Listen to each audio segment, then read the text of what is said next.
स्वागत है बच्चों आप सभी का खजिस्ता स्टोरी में।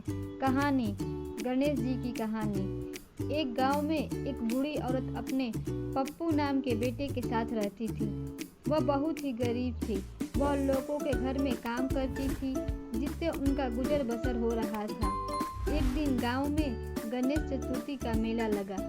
सभी बच्चे बहुत खुश थे कि वे सब मेले में जाएंगे। पप्पू भी अपने घर आया और अपनी माँ से बोला, माँ मैं भी मेला जाऊंगा। पप्पू की माँ बोली, अरे बेटा तुम कैसे जाओगे, मेले में बड़ी भीड़ होगी, तुम भीड़ में खो जाओगे। पप्पू बोला, नहीं माँ मैं जाऊंगा, मेरे सभी दोस्त जा रहे हैं। पप्पू की माँ पप्पू के आगे हार मान गई और बोली, ठीक है तुम जाना मेले।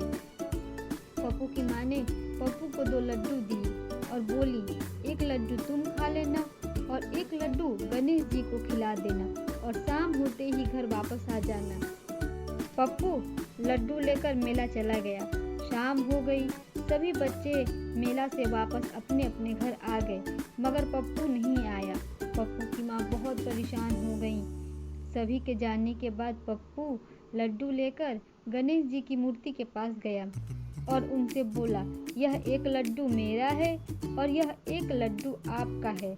मैं अपना लड्डू खा लेता हूँ, आप भी आकर अपना लड्डू खा लीजिए। यह बोलकर पप्पू वहीं रुक गया। पप्पू बार बार यही बात बोलता। रात बहुत हो गई थी मगर पप्पू अपने घर नहीं जा रहा था। यह देखकर गणेश जी सोचने लगे कि अगर मैं लड्डू नहीं खाऊंगा तो यह बच्चा अपने घर नहीं जाएगा। बहुत रात हो गई है, इसके घर वाले परेशान हो रहे होंगे। यह सोचकर गणेश जी आए और बोले, मेरा लड्डू दो। और उन्होंने पप्पू के हाथ से लड्डू लेकर खा लिया और पप्पू से बोले, मुझसे जो मांगना है तुम मांग सकते हो। पप्पू सोचने लगा कि मैं क्या मांगूं। वो अपने मन में सोचते हुए बोला, क्या मैं इनसे अनाज मांग लूं? फिर सोचा, नहीं मैं इनसे एक अच्छा सा घर मांग लेता हूँ। गणेश जी बोले, बेटा तुम अपने घर जाओ, तुम्हारे मन की सारी मनोकामना पूरी हो जाएगी। यह बोलकर गणेश जी गायब हो गए।